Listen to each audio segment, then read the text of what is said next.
The ninth episode of SurrealEstate Season 3 Grave Matters lays the setting for an exciting and emotional penultimate chapter that combines puzzles, ghostly confrontations, and personal confessions.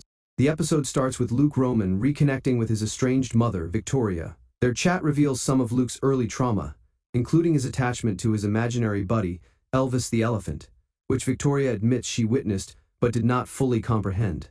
She also admits to hearing ghostly voices like Luke but lacks his ability to interact with the deceased. Rita Weiss soon calls Luke aside and introduces him to Stephanie, a new client. Magnus, her father, recently passed away and left a will that requires a series of challenges to unlock. Is there a catch? The government will seize Magnus's magnificent estate. Luke, intrigued by the task and the commission, accepts forming a 50-50 partnership with Rita. Luke enlists his loyal staff, Susan, August, and Lomax, to help him answer the enigma. Their first stop is the gloomy Weeping Willows Cemetery, where Luke continues to look for Magnus's specific burial place and handles communication.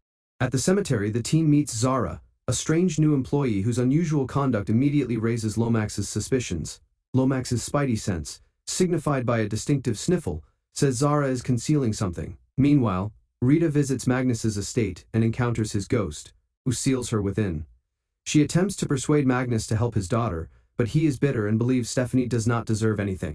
Back at the graveyard, the trio discovers a riddle inscribed on Magnus's gravestone that mentions a band and warns them to say goodbye to your right hand. Augie narrowly avoids injury from a spring-loaded trap, demonstrating that the puzzles are more lethal than thought. Unable to reach Luke due to an unexplained lack of cell connection, they continue their treasure hunt, determined to locate the next clue. Rita, trapped within the estate, phones Luke for assistance but is cut off by Magnus's supernatural intervention.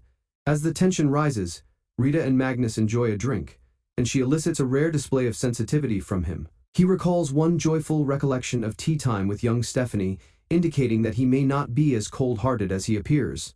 Meanwhile, Susan, Lomax, and Augie pursue clues to a band-themed gravestone. An arrow flies past them, carrying another riddle telling them to reach a house not for the living after dark, a tomb. When darkness falls, they carefully evade another trap and discover a key near a statue of Jesus. Once inside the mausoleum, they discover the final riddle. The password is hidden beneath a stone bearing an eye. However, they rapidly realize they are trapped inside, with only 14 minutes of oxygen remaining. In another scene, Luke is unable to contact his team and receives their amusing voicemail messages, which adds to the humor and character depth. His ringtone for Rita is revealed to be the Imperial March, emphasizing their lighthearted tension. In another scene, Luke is unable to contact his team and receives their amusing voicemail messages, which adds to the humor and character depth. His ringtone for Rita is revealed to be the Imperial March, emphasizing their lighthearted tension. In another scene, Luke is unable to contact. As the clock ticks down inside the mausoleum, the gang is left gasping for breath, feverishly seeking the password that will set them free and safeguard the estate.